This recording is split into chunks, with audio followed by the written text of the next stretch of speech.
ভাই অত্যন্ত দুঃখের সাথে আজকে আমাদের বলতে হচ্ছে, এখন আমার বলতে লজ্জা লাগে যে ফ্যাসিস্ট সরকারের পতনের জন্য আমাদের হাজারো শিক্ষার্থী ছাত্র জনতা জীবন দিয়েছে।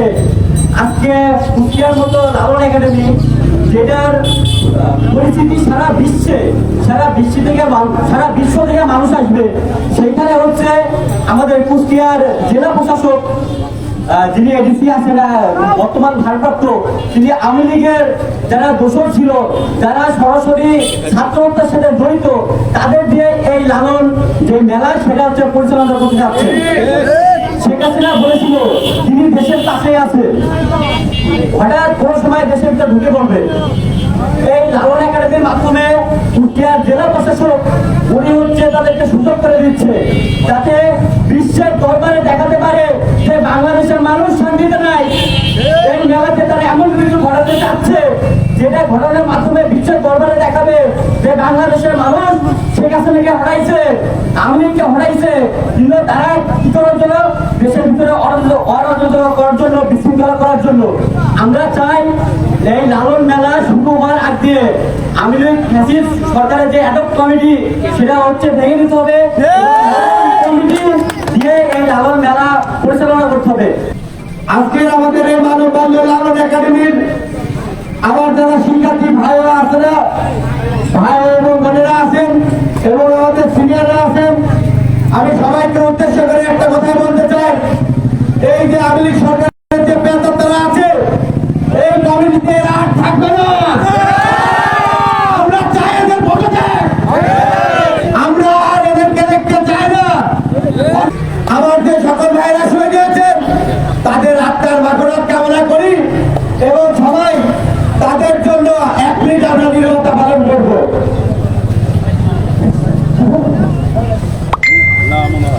আমি এলাকাবাসীর পক্ষ থেকে সেই বীর সেনানীদের প্রতি শ্রদ্ধা জানাই, কৃতজ্ঞতা জানাই।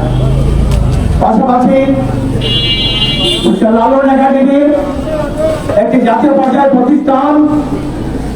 এই প্রতিষ্ঠানে এখনো পতিত সরকারের মদতপুষ্ট কিছু মানুষ দায়িত্ব পালন করছে। কুষ্টিয়াবাসীর জিজ্ঞাসা জেলা প্রশাসনের কাছে, কেন তারা এখনো দায়িত্বে আছে? এদেরকে বলতা করাতে হবে এবং নতুন করে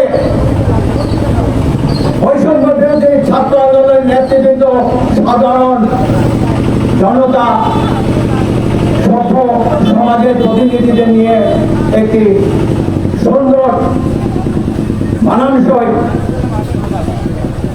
লালন একাডেমি মহিলা পরিষদ একক ভিত্তিতে করতে হবে এবং এটা অতি জরুরি।